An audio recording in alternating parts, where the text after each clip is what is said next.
And they did film me saying that, but they didn't put it in the movie. And I think they wanted to make it very dramatic, right?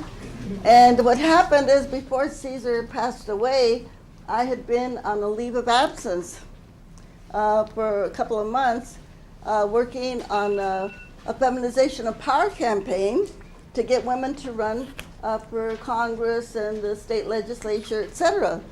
And we were actually very successful because in 1 year we got 30% of the state legislature in Sacramento to be women in 1 year. And we got the largest number of Latina and African American women elected to the legislature in the history of California. That was in 1992, okay? The other thing is that when Caesar died, I was 63 years old. And the whole thing about leadership, leadership could not be taught in a classroom. It cannot be taught anywhere else. You have to live it and you have to learn it. That's right. So leadership can only be learned.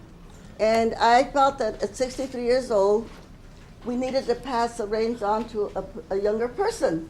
I didn't know how long I was going to live, you know.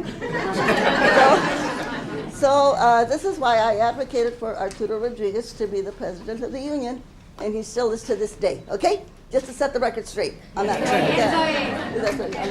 Okay. And by the way, Dolores will be 88 on April 10th.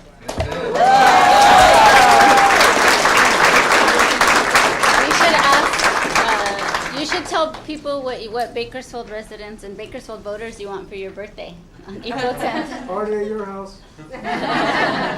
Well, on April 10th, it's going to be a special election, and there's a young man running who is an attorney for the United Farm Workers, and his name is Edgar. Yeah, that. Him. And so it's a special election, and for the elementary school district, for Bakersfield Elementary School District. And so people want to come out and give me a birthday present, they can come and help us knock on doors, okay, to get them elected. Today we had the Central Labor Council, interviewing the candidates, and he's got our endorsement. He won. He's great. You guys got to hear him. He's fabulous. Cool. Good. The other thing, while we're waiting for Lori to get here, we have another campaign that we're working on. And as you know, we still need more money for education and for public health services. And so we are working to put a proposition on the ballot for November, and we're getting signatures to put this proposition on the ballot. And if we're able to do this, then this proposition will make all of the big corporations like Chevron and Disney and all these giant corporations pay their fair share of property taxes, okay? Right. Which right now they are not doing. Right. We're sure we can pass the proposition, but we have to get it on the ballot. And it will bring in $11 billion into the state, which will be money for education and for health services, okay? Yeah. Yes. So we're going to ask you, if you're registered to vote, we have people out in front, and we want you to please help us. Give us your signature so that we can put this on the ballot. Can you help us do that? Yes. All right. Yes. Absolutely. Thank you. And one more thing to add, what Dolores didn't say is that for Kern County alone, it'll bring in $113 million of the 11 billion. 113 million more will come to Kern County. And if I can add to it a little bit more, it's not enough just to give us your signature. You're really going to have to go out and talk to your friends and your family and educate our communities, because the corporations, the big money, is not going to like having to pay their fair share of property taxes. So they're going to go after this hard with big, glossy, ads and television commercials that are going to scare you that grandma's going to get kicked out of her house because of property taxes. We're not talking about grandma, okay? That's misinformation. We're talking about corporations who own holdings of property worth $200 million or more. So it's not going to hurt the small businesses. It's not going to raise your property taxes. But you know what it's like these days. They can put anything they want on TV and get away with it. So it's going to be more than just voting for it, more than giving your signature today to get it on the ballot. You're really going to have to talk to your neighbors and friends and let them know that all of that is just smoke and mirrors trying to, confuse all of us so that we don't vote for what we know is fair and just for our communities. So please be aware. It doesn't apply to homeowners, right? Doesn't apply to homeowners or small businesses, okay? Residential and commercial. Yep. Okay. No residential, just commercial, okay? Is So, there a specific name for this proposition? schools and communities first. Thanks for asking. And some might have known it before as Make It Fair. So some people are still calling it Make It Fair. Some people know it as the split roll because they'll put property for residential on one side of the roll and property for commercial businesses on the other side of the roll. So split roll, Make It Fair, schools and communities first. Bernice? Several of us attended the budget hearings this year for Kern County, and everything that was proposed where they needed, even, the county workers haven't had a rate increase or pay increase in 10 years. And so I suggested that they do a letter of endorsement for this proposition. They thought I was crazy, but they, nobody got anything. They didn't have any money, they said. And what a way to get money, just, but, they don't want to go against the oil companies, et cetera.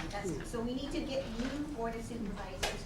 There's, I think, a couple of slots, maybe 3. If we get the reapportionment this year, we might get the majority. So you guys register to vote and vote. Revised on Prop 13 is what it is. Yeah. Okay, so we have Lori coming in, and so,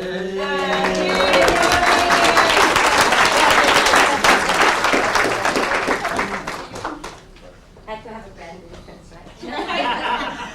so before we begin with the questions or the discussion, I really think it's very important for me to share the story of Dolores Huerta. I want to share a little bit about our biography. Even though many of you know about her, it's still important, right? So, of course, Dolores Huerta is president and founder of the Dolores Huerta Foundation. She's also co-founded the United Farm Workers of America with Cesar Chavez. Mrs. Huerta, of course, Ms. Huerta, is a labor leader and a community organizer. She has worked for civil rights and social justice for more than 50 years. Really amazing. And in 1962, she and Cesar Chavez founded the United Farm Workers Union. She served as vice president and played a very critical role in many of the union's accomplishments for 4 decades. And in 2002, she received the Puffin Nation's 100,000 prize for creative citizenship, which she used to establish the Dolores Huerta Foundation. Dolores Huerta Foundation is connected to groundbreaking community-based organizing to the state and national movements to register and educate voters, as you heard them talk about just a while ago. Also, they are a strong advocate for education reform. They also bring about infrastructure improvements in low-income communities. The foundation advocates for greater equality in the LGBT community and seeks to create a strong leadership development. She's received numerous awards, among them the Eleanor Roosevelt Human Rights Award from President Clinton in 1998. And in 2012, President Obama bestowed Dolores Huerta with the Presidential Medal of Freedom, the highest civilian honor in the United States. Yeah.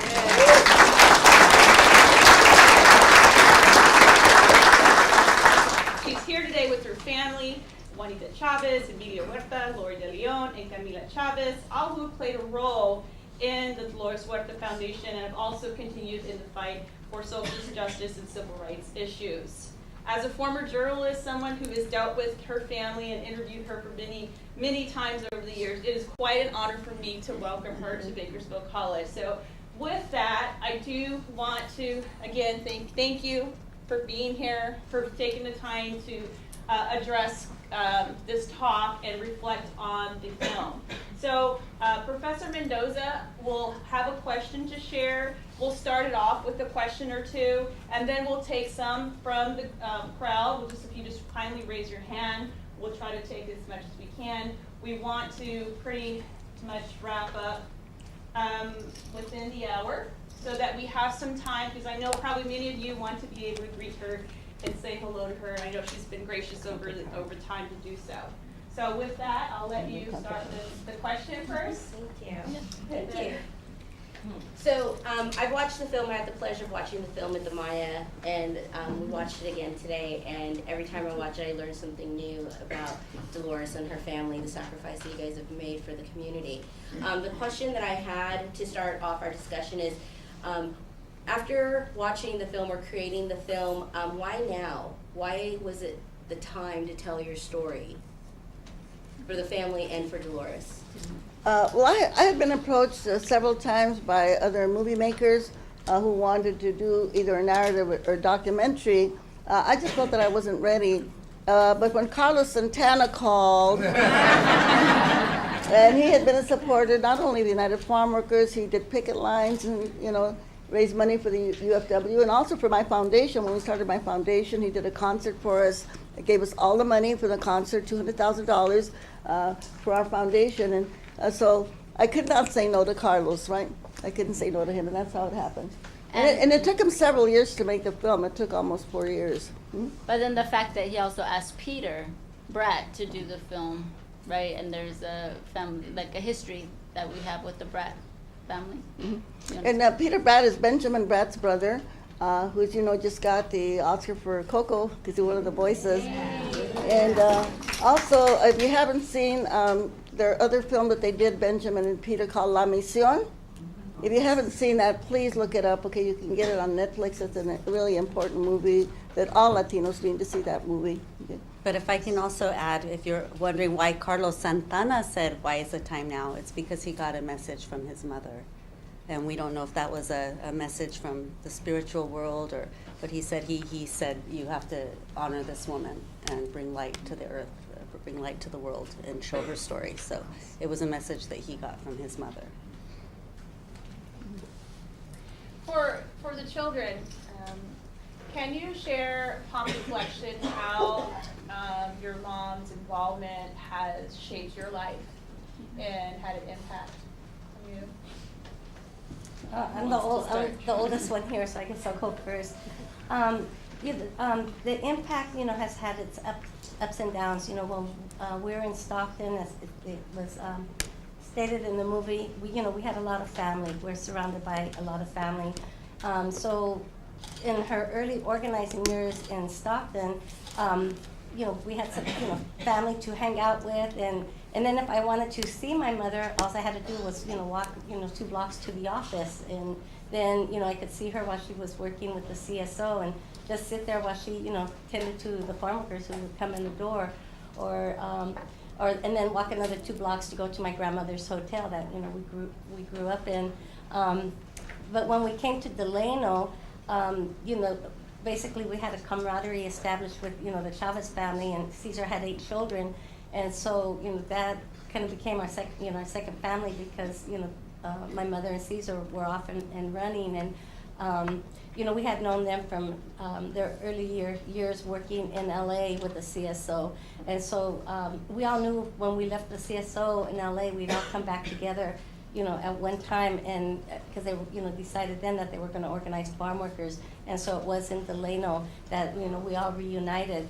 And I became very, close with Helen Chavez. She was, supportive of me, and also my brother Emilio, who actually lived with them for a while too when my mother went off to the boycott. But we also joined my mother on various boycotts too, San Francisco and a couple times to New York. So, and on the picket lines, it was, it was a family thing, being on the picket lines, or going to, the meetings, and, at first there was a little old church that we called the Negrito Hall. It was owned by the African Americans, and then as we grew bigger, then we went to the Filipino Hall, and that's later also where we ate. And so, so all the kids and the families who were part of the huelga, we all formed a really strong, bond with each other, and we all knew that we were there for a bigger cause. It was bigger than our parents. It was, for, we knew it wasn't just about wages and contracts. As time grew, we knew it was a bigger thing. It became about, our identification, self-identifying who we were as Latinos, Chicanos, becoming proud of who we were. And this was prior to the Chicano movement. The UFW was did actually start the Chicano movement and had influence on the Native American movement, and we participated in all these great movements, including the anti-war movement and stuff. So it just really grew and grew and grew. So we know it's bigger than any of us individually. Right. Yeah, well, I think it's pretty evident, right, that when you see people who, like my mother and Caesar and the farm workers in the 60s, it was the Filipinos and it was the Mexicano farm workers who basically gave it all, right, to form a union. My mom and Caesar took a vow of poverty, that their families and themselves should not live any better than the farm workers that they were trying to organize. And then you had people who got killed in the strike, right? Here in Kern County, Juan de la Cruz and Naji Daifala, and up and down the valley. And so when you see how much people were willing to give, for a cause, for a righteous cause, then that impacts you. When you see that daily and you live that daily, and as my sister Lori mentioned, within the movement there are families that were supporting and part of the same sort of ideological, philosophical, righteous cause, and so it's easy to get impacted by that. I became an attorney because I wanted to help people, right? My sister Juanita became a teacher because she wanted to educate and move people, and all of us in our daily lives. My daughter Anna, who many of you know, 29 years old here in town, just got a job with UFW Foundation and became an attorney because she wanted to do things for people as well and defend people's rights. So I think it's pretty evident how this woman impacted all of us and many more within the community, right? Oh, I'm oldest. I'm next oldest. The way she's impacted my life is that I never feel like I'm doing enough. So this is the only person, the only mother that I know that I can say to, I haven't had a break, like one day off in 3 weeks, and she just looks at me like, and? Either have I. She says, either have I. I haven't had a break off in 80 years. What's the problem? Yeah, run for Congress, give up your law practice. It's okay. And just one thing that I want to add that hasn't been added is that we grew up in La Paz, which is now called the National Chavez Center, and that was just an extraordinary experience to be able to be raised in a community where everybody, was there because they, worked for the Farm Workers Union. We all lived in mobile homes, in trailers, all, lived very poor, but we had such a rich community. And that was just a very different experience than, I can say most, people have. And so that was just a big blessing. And as a child, I didn't realize, what a blessing that was until we were older. And again, our weekends were, going to marches and rallies and very different from other children. One thing I do want to say about my mom, that she always encouraged us to follow our dreams. She didn't say you have to be organizers. So my brother, who was a rapper, she said, hey, she encouraged him, let me hear your raps, mijo, let me, and she asked him to perform his poetry in front of groups of people and all of that. My other sister wanted to be an actress, and she said, great, and sent her to drama school and all of that. So I just, appreciate that, but we all we're raised with values, right? And that's something that not a lot of parents think about when they're raising their children. And so we are all organizers in one way or another. And it's, just based on the life that we've had and the impact, right, that she's had on us. And I was very independent spirit, never thought, I would, once I left Bakersfield in Kern County, I never thought I'd come back. But there I was, a young adult in the Bay Area, enjoying single life. And I had, was moving up in my career in public health, and I realized that there was such a huge problem with the public health system. I had advanced enough to realize, okay, there is a big problem, and I don't know how to fix this. And so that's when I thought, well, what would Dolores do? And so I said, I want to, so I started talking to my mom and saying, I want to learn from you. How did you change laws? How does policy work? And at just that time is when she got the Puffin Nation Award for $100,000 and decided to start the Dolores Huerta Foundation. So that had a huge impact in my life where I never, then I decided to move back to Kern County and we started the organization together. And Camilla's my executive director, but my son Ricky isn't here. He's the youngest son, and I just want to share some of his words with you because he's been with me on the tour with the movie, and he likes to say this. Yeah, my mother abandoned us. She abandoned us on the parking lot of a Safeway store with a stack of leaflets that we had to pass out to people saying boycott grapes, right? And when they would come out, they would tell us, "You dirty little Mexican commies, why don't you go back to Mexico?" He said, "Well, we don't have a ride, you know." And then he says, "We had to share my mother with the world, but on the other hand, she shared the world with us." And these are his words. I'm quoting him. And then he said, and the thing is that she prepared us because growing up in the movement, when we had to face racism, and bigotry, she said we know how to handle it.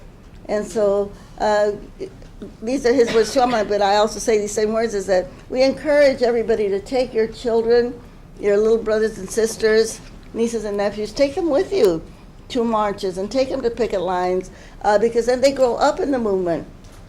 Then nobody has to tell them about it because they live it. They live it, and it also prepares them to be able to be strong. And my oldest son, by the way, Fidel, who is not here, some of you may know him. He's a family practice doctor here in Kern County. And right now, his job is to take care of all of the children with special needs with the Kern Regional Health Center. I also want to just add too, there's almost 25 years difference between Camila and I. So, her upbringing was different in La Paz and community, and when my mom was gone, her dad was there, or the rest of us were there to, help with the younger kids. But, the story in Delano is, so much different too because, we were alone a lot and we faced a lot of dangerous situations, both in our home and on the picket line. So it's a whole different reality than La Paz. When I have a daughter who is older than, I think she's Juanita's age, yeah. So, and she lives here in Bakersfield. So, so we had the older ones had a whole different experience. I do want to give a little recognition to the Delano campus because they're also watching it in Delano. Oh.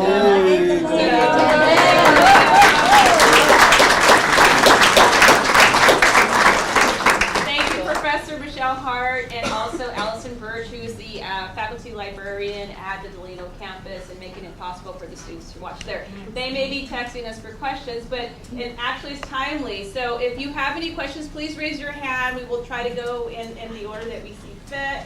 So, can I make an announcement? Yes, go ahead. I think it's April 25th in Delano. They're opening the new Maya Theater, and they've asked us to participate, and we'll be there with the movie. So you folks in Delano, join us, okay? Yeah. Great. Okay, so, okay. Hi, I have two questions. But first of all, I know you guys mentioned that you support Aguilar for his positions. Are there any other people in the upcoming elections that you guys are kind of supporting or looking forward to endorsing? So I just have to be clear, the Dolores Huerta Foundation is a nonprofit 501c3 and we don't engage in partisan politics, so we're not endorsing anyone as the Dolores Huerta Foundation.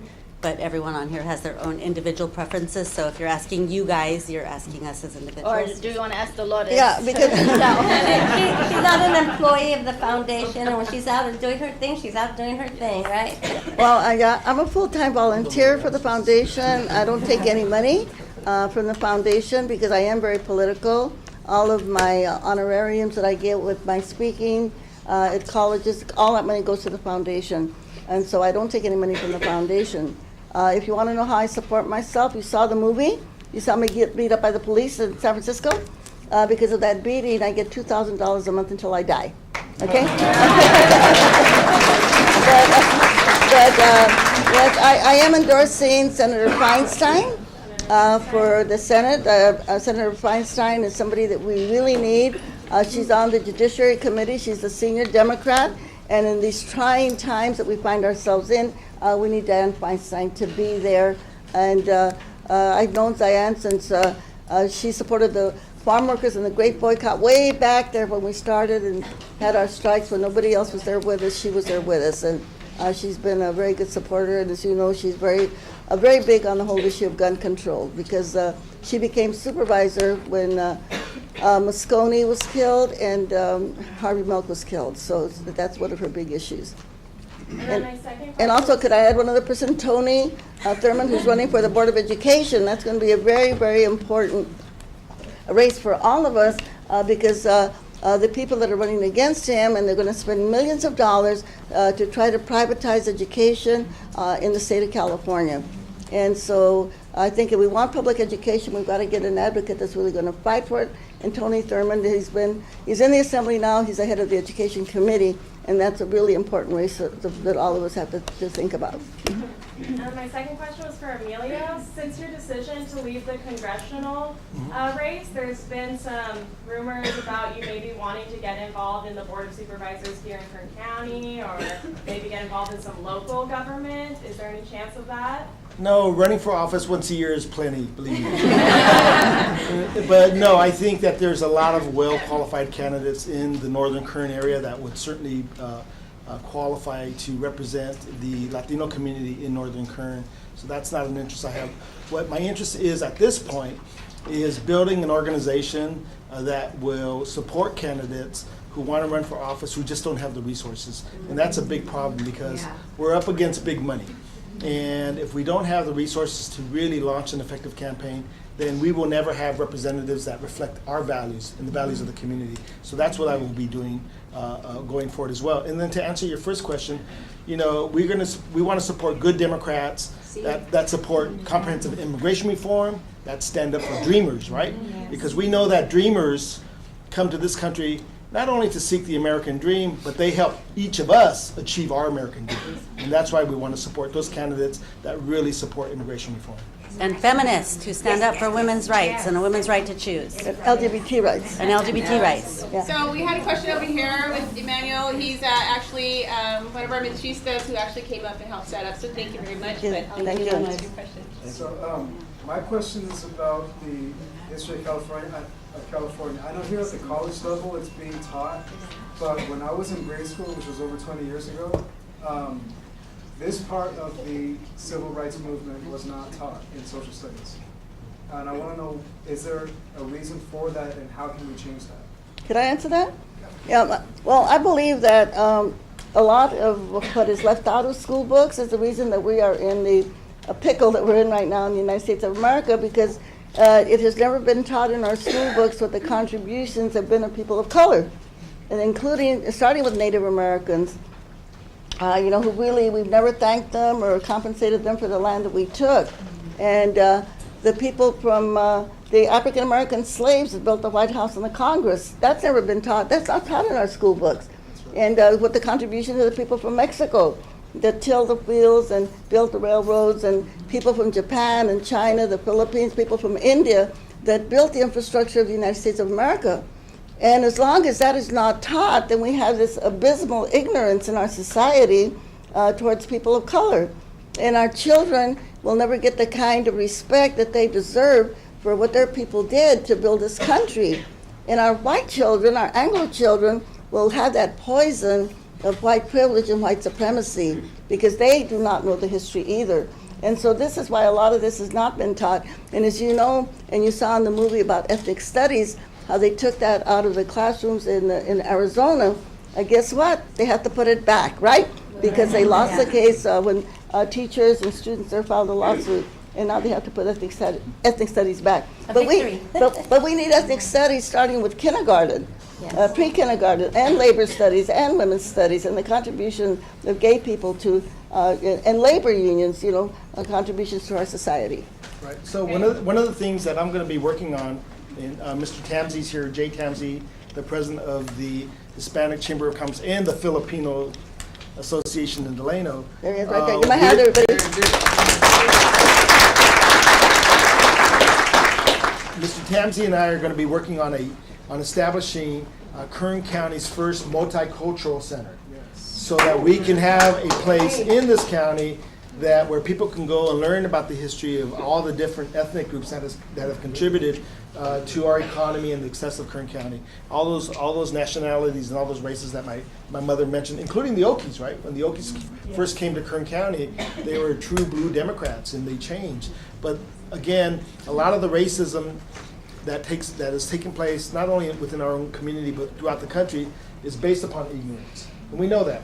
So we have to start educating people about individual groups' contributions to our country so that we can change that point of view. And get involved in local school board elections. Those are the people who make the decisions many times about what's included in our curriculum and what's left out. So those races are really important. The local races also matter very much. Thank you. So we have a question from Delano, but before I say that, I do want to give a thanks to Connie Perez Andreessen and her husband Joel, because they were the ones who also made it possible to have that live. Okay, so the question from Delano was, what does Dolores and her children think of the farm worker movement legacy in Delano today, and what the city could be doing better to preserve the legacy of the farm worker movement in Delano? Sort of like how African Americans remember the civil rights movement in places like Salem and Montgomery does Dolores. For example, think Kern County has done enough to preserve the legacy of the farm worker movement, or what could be done more? What more can be done? I'm shaking my head. No. And the reason is, a while back, before I started working with the DHF 15 years ago, I worked with the Cesar Chavez Foundation. And that's when it was decided in Delano that they would name a school after Cesar Chavez. They did it with no fanfare. They didn't invite people from the family. They didn't invite the Cesar Chavez Foundation. It was very, very low key, almost as if they were kind of embarrassed, or maybe they just wanted it to happen so that they wouldn't have a lot of outside, rhetoric, maybe from the growers or whoever. But that's fear, and and they should be standing up, proud as to what the Cesar Chavez and the farm workers movement, including my mom and all of us who walk picket lines, what our accomplishments were. We need to, be standing up, tall and have pride for that. People all over the country have, more pride about the work that we've done than here in Kern County. It even took forever for CSUB to invite my mother to speak over there, and I think that was only in recent years. So it's just, so it's like there's a fear of, like we're gonna stir the pot. A lot of times I say, Cesar became more popular after he died in many communities, than, when he was alive. Then everybody's standing up, si se puede, and even, the politicians who voted against him and stuff. So, that's what I witnessed with my own eyes, Well, a part of the lawsuit that we just won against the Kern High School District a few months ago, part of the lawsuit is that they now have to have Hispanic Heritage Month, okay? Yes. So hopefully then in all of the high schools in Kern County, they will be teaching about the farm worker movement and the civil rights movement. And they also have to have 1 month of African American Heritage Month, okay? Yeah, because in the Kern High School District, over 70% of the students are kids of color, 65% of them are Latino. And yet, by the way, we still don't have, I don't think they have any principals of the 22 high schools right now that are Latinos. And I don't think they have any African Americans yet in the Kern High School District. But all of that is part of the lawsuit, and they've got to have, restorative justice systems, positive behavior intervention systems, and they have to have open forums. And when they have those open forums, it would be really good for people to go and complain about the fact that maybe we're not doing enough yet. But at least they have agreed to make all of these different changes, and now we have a voice, and we can go out there and make suggestions to them. So hopefully that's going to change. That has to change. We need to make that change. You have a question in the pink? Yes, and it kind of connects to what you just said right now. I don't know what to call you, Miss Dolores Huerta. Come on, Dolores. The question is, the La Monda community has been almost fighting, taking on the district for high school. And we feel like we hit a wall, and it seems like it's becoming an issue that is too big for us to handle. And we need help. Which issue? For the Kern High School, the school is in Lamont. We need another high school in Lamont. Yeah, we've been trying to get. Lamont wants the district to build a high school. yes. There are about 1,500 students that come from Lamont. Yeah. There are actually more students from Lamont than there are from Arvin.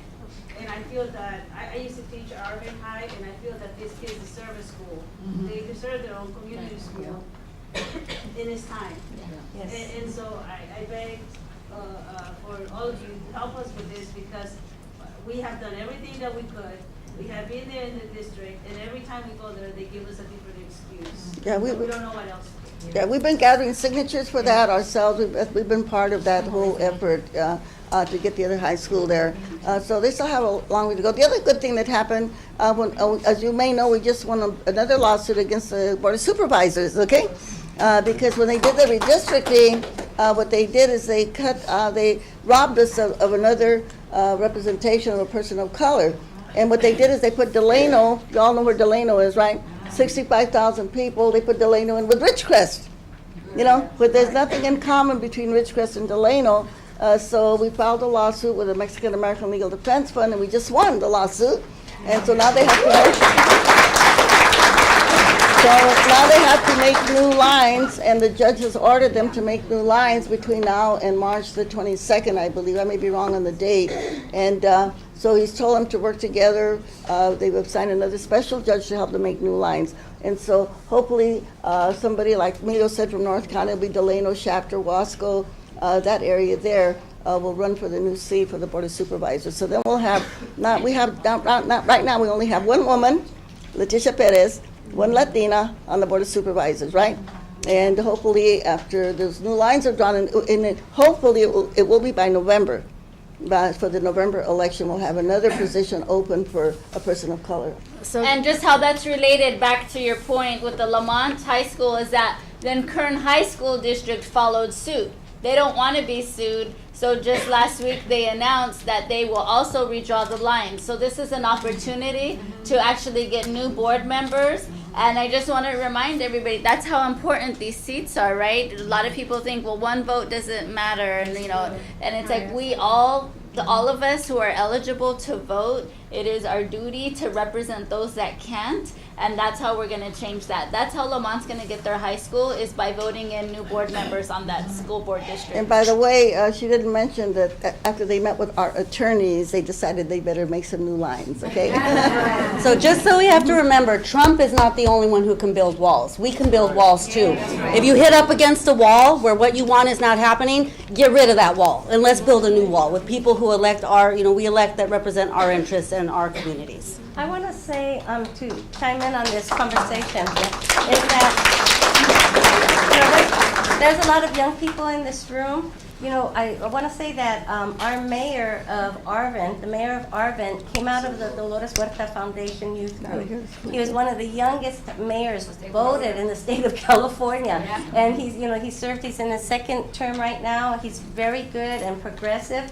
So we're putting it out there to you guys. If these lines open up and you want to make have influence in terms of the policies that affect our schools and our kids, step up, file, run. Yeah. Okay, we have a question over here. Hello, my name is Eddie Rangel. I am a proud son and grandson of a farm worker. And so I didn't really learn my history until I took a Chicano studies class here on this campus. And that's when I really learned about everything I just wasn't taught in school and just wasn't taught in my family. They didn't really speak of what they went through with the Teamsters in the 70s. They just didn't talk about it.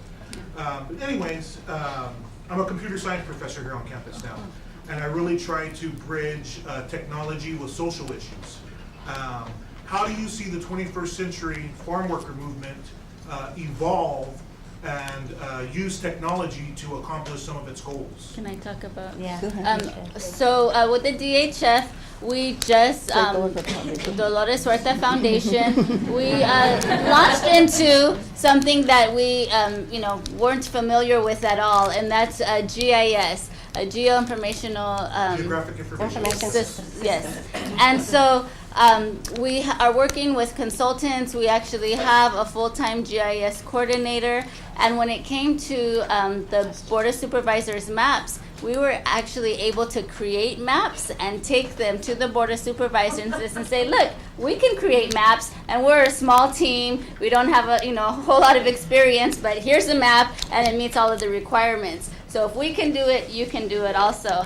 And I think that that's really important, especially for young people, to learn. We're talking about the power of voters, and we are the majority. Latinos are the majority in Kern County, and so we need to know how to be at these tables and to talk that same language. And this is just about voter data, but there is so much more that we can do. There is a woman, Dr. Sheila Steinberg, who worked with farm workers, and she taught them a little bit about GIS and community mapping, and says, I want you all to tell me, in this community where you live in Tulare County, where are people facing pesticide exposure? So they brought their maps and they made their markings at what time, what day, and this information was then incorporated into the whole GIS project, and they used that to actually advocate for buffer zones, for pesticide buffer zones. Around schools. And so there's a whole lot of things where we could actually use this technology with data and information, personal experiences that we as community members face, to be able then to use it for policy, advocacy, and to change laws. And we just did another program because we're trying to create a bike sharing program. We got 300 bikes from Burning Man. Anybody know what Burning Man is? Anyway, I'm a burner. She's a burner. She's a burner. Anyway, but a lot of those bikes, we had to repair them because they're broken. So we're working with the bike, Bakersfield now Bike Auburn program to repair the bikes and give them to the kids when they repair them. But then we're also got better bikes to do a bike share program. But then when we started looking at the bike share program in Auburn, what did we find? They didn't have any bike lanes, right? So again, they did the mapping of the whole city and found out they didn't have the bike lanes. You have all of these roads that have potholes in them, which would be really unsafe for people to ride bicycles. So now we have an agreement with the city of Auburn in terms of trying to get the funds to repair all of those roads so that people can ride those bikes. And of course, we know that's a health issue. There's one other thing too.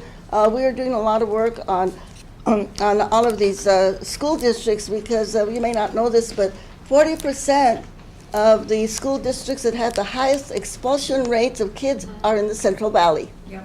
And so we want to start doing a mapping on this one too, and see which of the schools that have the highest expulsions and suspensions of our Latino and African American kids. That are, in other words, we're trying to stop the school to prison pipeline. That's what we're trying to do, and we will be using the mapping for that also. Yes, we have a question right here. No, actually, I don't have a question. I just wanted to make a quick comment. I had the pleasure of meeting this family for the past 4 years, and sometimes volunteer some of the things they do. As you can see them right here, this is who they are. They are very humble people. They're very approachable people. And it's just, I admire them very much, and the fact that they put our local officials to shame, because none of them are here, and they're fighting for this community as hard as they are. And so they should take notes of what they do every single day, and I'm just proud to know you guys. Thank you. Thank you. We'll pay her later. And then also, thank you for being patient. The Levin Center is a great place where we use for people sharing discussion. And I do want to thank, Jack Hernandez for making this possible, for allowing the Levin Center to be this home for these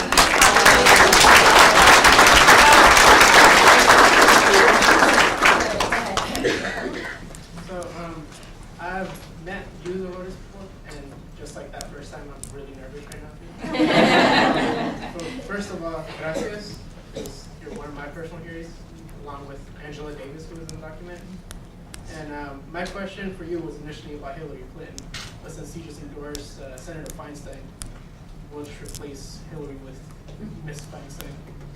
My question is, now that you endorsed Feinstein, I feel the similar sense of shock that you endorse her when Mrs. Feinstein is very antithetical to what you fought for in the 60s. She's antithetical to When what it you comes to, fought for in you the said the 60s. prisoner pipeline, it's called a pipeline.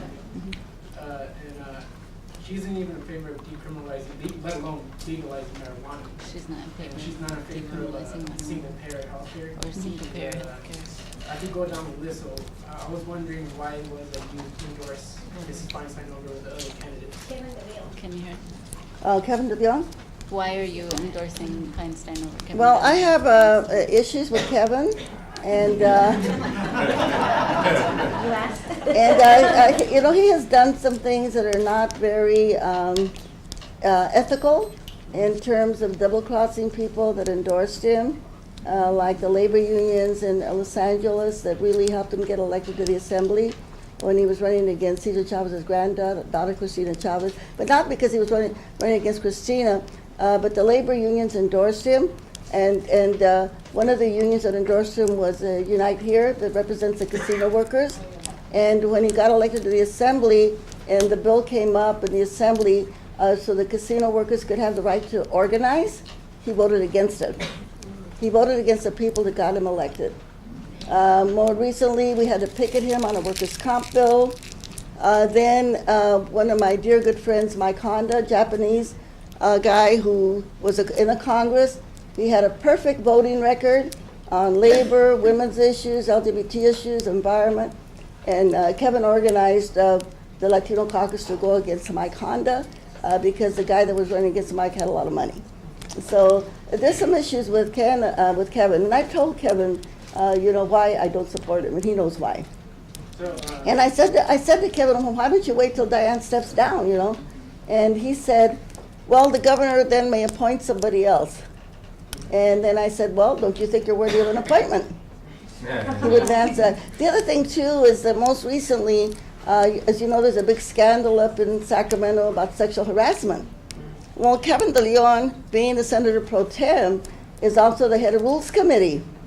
So all of those sexual harassment cases came before him, before the scandal broke out. And I don't think he did a very good job of exposing or handling those cases. And Dianne Feinstein, being such a senior member of the legislature, has a great deal of power. Her seniority allows her to sit on top of very important committees and be in a position where him coming in as a junior is not going to wield that same kind of power.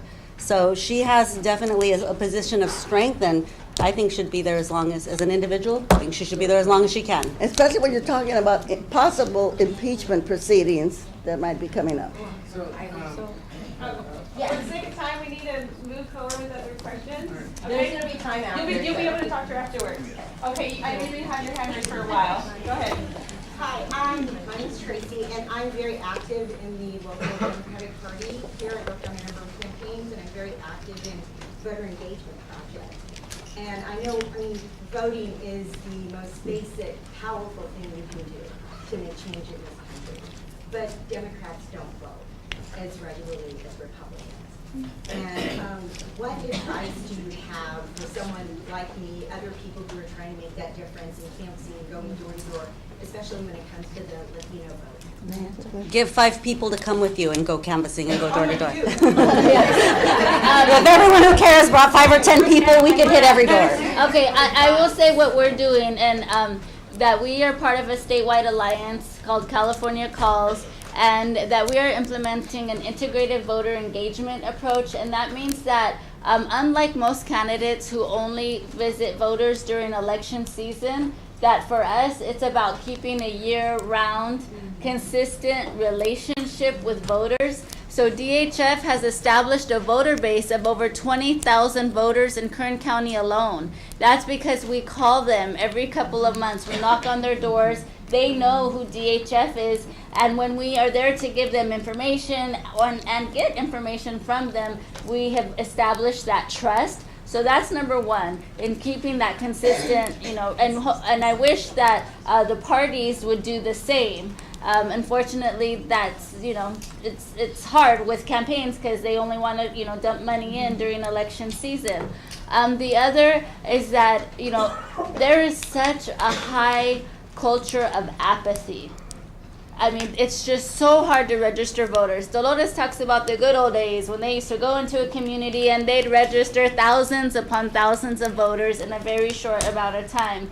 And for those of us that do voter registration, we know that it's like pulling teeth. You know, it's so, so difficult. And it's because people don't believe that their vote counts. They, don't believe in the politicians or the candidates. And so we have to change the culture. And the way that I see is the best way to do that is to start with our young people. That we really need to instill a sense of responsibility with our youth and get them to start that culture of voting and civic engagement at a much younger age. And I just wanted to add this. My daughter just met you, Dolores, at the Hope event in LA. So she was so excited. Let me I add just bought her a poster. Let me add real quick to one thing Camila said. She said people come in when it's campaign time and dump money in. Really, Kern County doesn't get a lot of money because, it's such a conservative, area. But, if we did get people registered to vote and if we did get people into the polls, we here can make a big difference. And we have made a difference just with the work that we've done with our civic engagement. Maybe not necessarily in Kern County, but we've brought the numbers up to help overall across the state. So we're pretty proud of the work that we've done so far. Okay, you had a question. Hi, my name's Tanya. I was born and raised here in LA. My grandfather was a farm worker. I have a lot of family members that were farm workers. I currently live in Texas, but I want to know, is this movement also going to be moving towards like Texas, where there's so much racism and they talk so bad about us? I just drove here from Texas. I want to move back because there's so much racism. But is this movement also going to be planning moving that way? Yeah, what we're trying to do, and I don't know whether we can do it or not, it's going to be an experiment. We're going to see how we can export our model on the internet, because our model of organizing is very effective. The way we organize in people's homes. We do house meetings, and every organizer has to meet with 200 people in their homes. 6 people, 8 people at a time. And then we have a whole hour to convince them about why it's important for them to be involved, for them to volunteer, for them to vote, etc. And also to raise their consciousness levels on things like LGBT community and also on women's reproductive rights, right? So this is it's like a real hour to really inform and get people to commit. And so our model this is the way that we organize the Farm Workers Union. This is the way that we organize the community service organization. And I know, because I travel all over the country, and people say, can you come here and teach us how to do that? Well, we can't be everywhere. So part of our strategic planning, which we're right now involved in, is to see how we can possibly package this and export it on the internet, so other people do the online, so that other people can learn our model, because we know it is very, very effective. Oh. By the way, for you, so people will know, in Texas, when we wonder why is Texas so backwards, guess what? The voter registration laws that we had in California back in the 60s. I lobbied a bill through the Sacramento legislature in 1963 so that anybody who can vote can register another person to vote. Before that, you had to go down and get deputized, and you could only register with a deputy registrar. And in English. And guess what? In Texas, this is the procedure that they have. You can't register to vote in Texas unless you can find a deputy registrar to register you. And so this is why you can't. They don't have absentee ballots in Texas. The only time you can get an absentee ballot is if you're out of state. So this is why they're so backwards over there. And those laws are intentional. They're supposed to keep people from voting. To hear what I'm hearing. Did you have a question? I did. You guys constantly mention children in the community and the effects of the Farm Workers Union. How do we switch the mindset? I know a lot of children and even a lot of people my age who feel that they have to assimilate to a certain culture because they feel ashamed being affiliated with things like this, that or they feel some sort of humiliation. I know that in my family there's a lot of pride, but I've met people who turn against their identity. How do we switch the tide of that? How do we continue to press forward and bring our people together? Because I know even within Raza, it's like totally divided. People hate other people for no reason whatsoever. How do we fix our own community and make our community as strong as it can be? How do we change our children around and make them once again feel proud to be, whether it be Mexican or Spanish speaking or whatever the case, and let them know that they're beautiful as well? What is your What's your opinion on that? I think by organizing people, by getting people together, by getting them active so that they can be proud, I think the movie speaks to that a lot. And, you know, because the racism is our colonized mentality. And I always like to say to people, even in our own community, what do we say when a baby is born? Que chulo el niño está bien güerito, no? You know, we say that the baby is so light-skinned. That was me. But no, we have to say the baby is chulo porque está bien prieta, no? Because it's really dark, you know? And that's what with my own children too, because you know, in the movie I say how even though we were raised in this, you know, family that, you know, very proud Chicano, you know, that still, you know, the socialization is so strong that, you know, there were times, right, where, you know, sister wanted a nose job and I was, you know, embarrassed of my Indian hair and this and that. And so with my kids, you know, every day I'm telling them how, you know, proud they need to be that my children are half black, you know, so that they are black and brown and beautiful.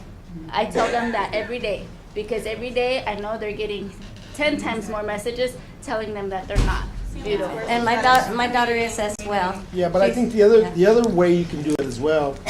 Okay, I'm an attorney and I'm a busy person, but I will take time every year to go coach mock trial at Foothill. Okay, so I'm in front of students, talking to students, and I have a lot of friends that do the same thing. You know, we're out there, we're serving as role models. You know, last week I was in Delano for Read Across America.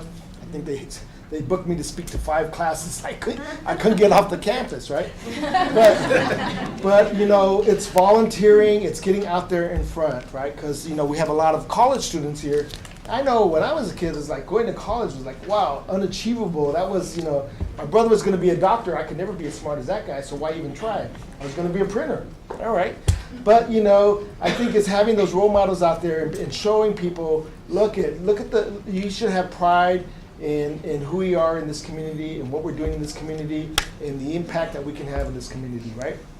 I mean, she taught us to have a purpose in life. Well, then I'm asking each and one of you to take that purpose and really build our community and talk about the achievements that we have accomplished over the years and that the color of our skin shouldn't matter about anything at all. And it's at all levels. You have to, if you're involved in your teacher, you're a mother and you're involved in your child's classroom, look at the library. Say, you know, your classroom is 95% brown kids. Could you have a few more books on the shelf about brown heroes and brown kids and brown families? You know, some of your books need to be about 2 mommies and 2 daddies because that is the reality that we're in. So everybody at all different levels. It's called ethnic studies, but it starts like when you're a child, just seeing images of yourself that are portrayed positively, you know? And I like to include in all of my lectures as I go around the country, and I've been on the lecture tour for the last 3 weeks, actually. I guess the whole year, when you come and go, the whole year. But I like to just remind people, and this is science, okay?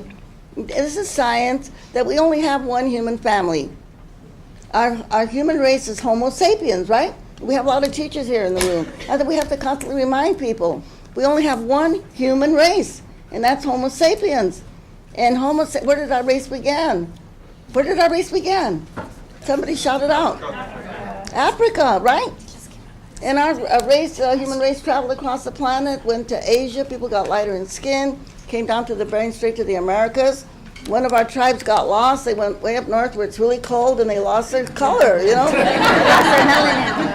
Now they have to come to the tanning salon or to the beach to get their color back, you know?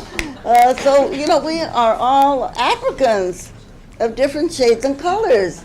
This is science, you know? 75% of the people in the world are people of color. Only 25% are Caucasian.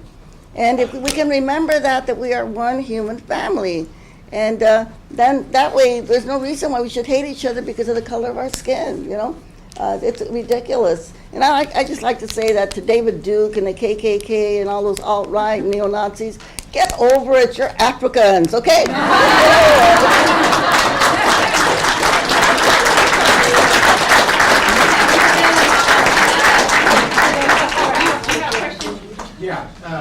What can more established activist organizations learn from the success of social media, political campaign movements such as Occupy Wall Street, Black Lives Matter, and #MeToo?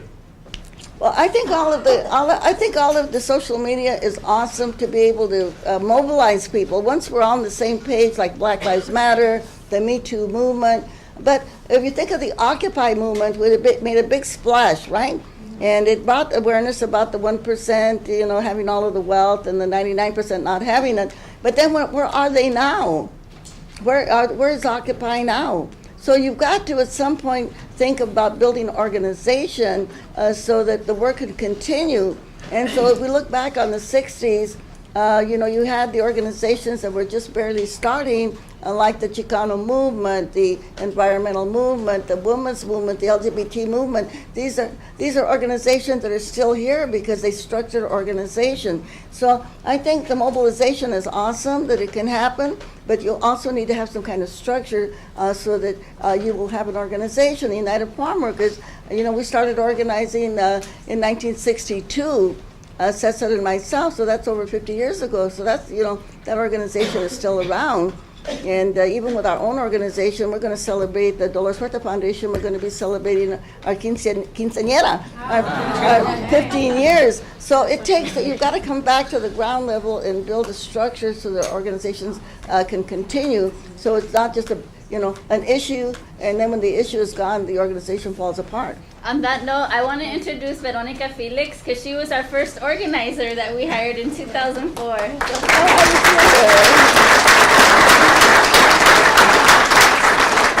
And then we actually have two other staff members here. So Jess Contreras, who's out there collecting signatures, as well as our new staff person who started today, Luis Sanchez. If you wouldn't mind standing, Luis. I wanted to also speak to the whole thing about, people's color of their skin and all that. Because, me, as being as light as I am, when we were out at, doing voter registration, in like East LA or like in the Fillmore, different areas, I actually got it in reverse. Or even when we were in New York and stuff, where I'd be called like a dirty Jew because of the color of my skin. I would be called honk, all these derogatory names. From people of color, and they don't even know my background. Yeah, I'm light skinned, but on my mother's side, I'm Chicana, Native American, Spanish, and French. On my father's side, I'm Irish and California native. So they don't, know just from the color of our skin, our skin, but it can go in reverse. So we have to really kind of nip that all in the bud. Even when I go to the stores, I'm talking to someone in Spanish. Even the little Chicana, working behind the register. Oh, you speak Spanish? I said, well, why wouldn't I? Oh, well, because you're not brown or Mexican and all that. Don't you know that Spanish is a European language? So you got to educate people along the way. I just wanted to throw that in there. We have one more question coming from Delano, and then you guys, I'm sure she will talk to you guys afterwards, but I do want to give Delano that question. It's for all of you. And so the closing question from Delano is, what's your advice for future generations?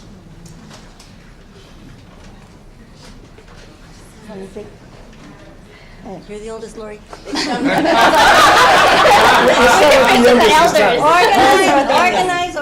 Organize. And we're not talking about treetop organizing. We're talking about organizing at the ground roots level. Because if you treetop organize and you're just organizing around an issue, what would happen if DACA went away tomorrow? Then where's the organization for all the other work that needs to be done? So you really need to organize on a grassroots level. Get to know your community. Don't be afraid to go out there and knock on doors and have a discussion with them. It's just not us going and telling them, okay, these are the issues out there. It's also, opening ourselves to learn what issues that they're dealing with in their communities, what the policies are affecting them, and that's also part of our community organizing. But you really, like my mom says, you got to be really willing to do the work. So you just can't, be out there just talking about it, because your issue will go away, and then where's your organization, right? Well, my advice is to just get involved. There's a lot of issues out there, environmental issues, women's issues, LGBT issues, labor issues that people need to get involved. Sometimes we don't get involved because we feel intimidated. Miedo in Spanish. And so we have to kind of overcome those inhibitions that we have. And sometimes we have been trained, especially for women, don't be metiches, don't go where you're not wanted. Well, we have to be metiches, we have to go where we're not wanted, we have to go where the work needs to be done. and kind of get over our embarrassment, because we maybe feel embarrassed. But that's okay, because what we're doing is trying to help other people. So when people criticize you or make fun of you because of what you're doing, just consider that to be like a blessing, okay? It's like a blessing when people do that. And there's so much work that needs to be done. We're going to have elections this year. We're going to have a special election there for the Bakersfield Elementary School District. We're going to have elections in November. Get out there and help us get good people elected, okay? We're going to have the sheriff's election, okay? Danny Youngblood is going to be running, you know? He came out against Sanctuary City, you know? Sanctuary State, you know, we have a lot of good people going to be running, and we need your help. And going out there knocking on doors, I have to tell you, and that's kind of one of the ways that I got organized, besides being in a house meeting where I learned that you could really make changes if people got together. I thought, man, this is like a miracle. And then when I was knocking on doors and I came to a house of a farm worker, and they had a dirt floor, they had orange crates for furniture, cardboard boxes, and I said, these people work so hard, you know, how could they be living like this? And that's when I decided to quit being a school teacher and become an organizer, okay? So when you knock on doors, you're talking to people and you're trying to convince them about why it's important for them to vote, why it's important for them to get involved. And so when you're doing that, you're really bringing more people into the movement. And so I am saying for these next elections, it's not enough to vote. We want you to come out and knock on doors. If you can't walk, you can also phone bank, okay?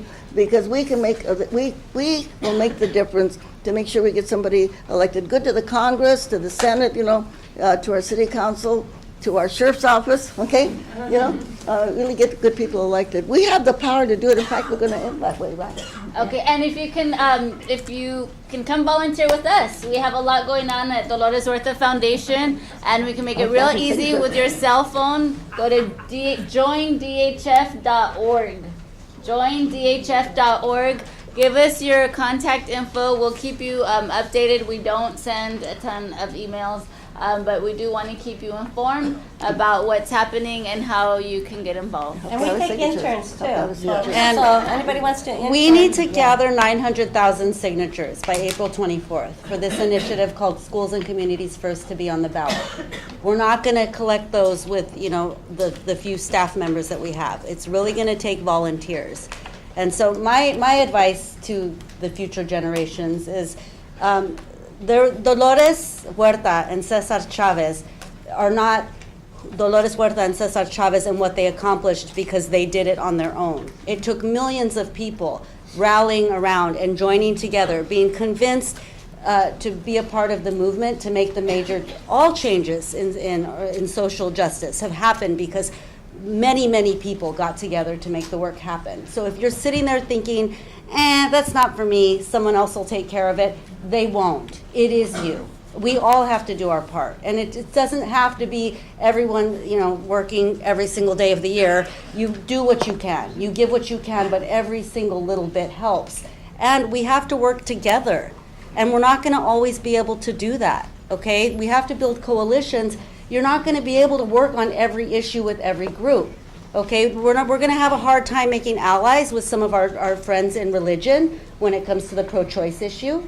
We don't burn our bridges. We don't demonize the church. We just say, okay, we're not going to work with you on that issue, but on immigration, we can come together strong with the faith community, and we'll save, you know, that other fight for our other allies. But don't burn bridges and don't get angry at people just because you don't see eye to eye on everything. Agree to disagree, and know that in the future, you're going to need those people. You're going to have to build coalitions to make happen. So. Sure,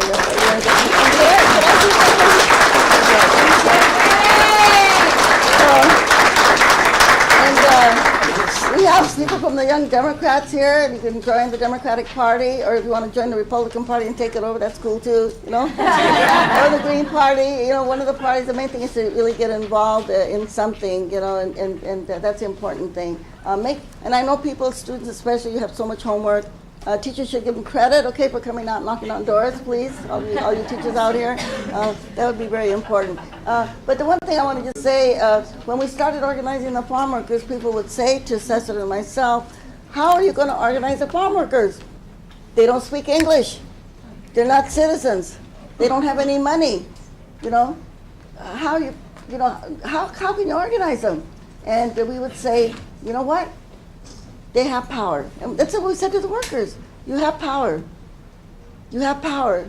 Where's the power? The power is in your person. And this is all the power that you need. But you can't do it by yourself. You got to come together. You got to work together with other people. You got to take direct, non-violent action. And that's the way that we can change policies. Because we can march and we can protest, but if we don't vote, policies don't get changed.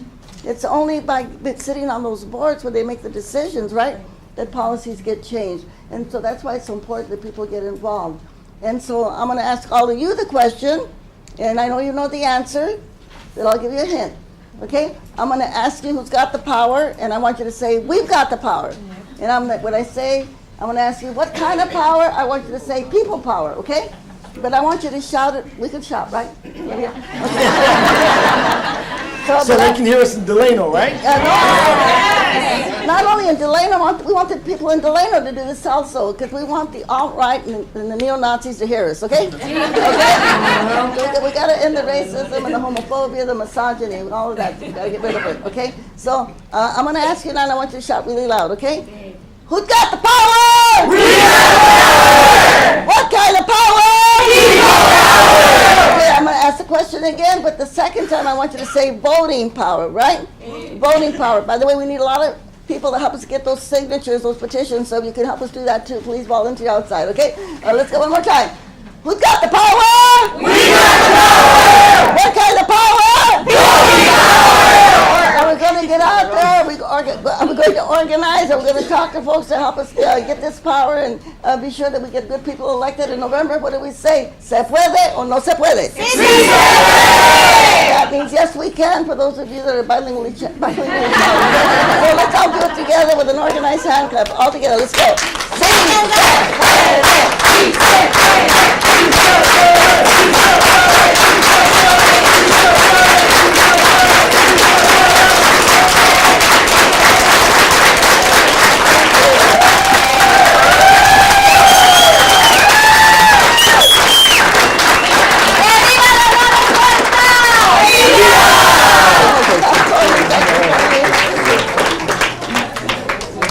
Excuse me, Ms. Huerta, could I get a photo with the family? Yes, Or do you want to get on this photo, or are you good, man? Photo with the family.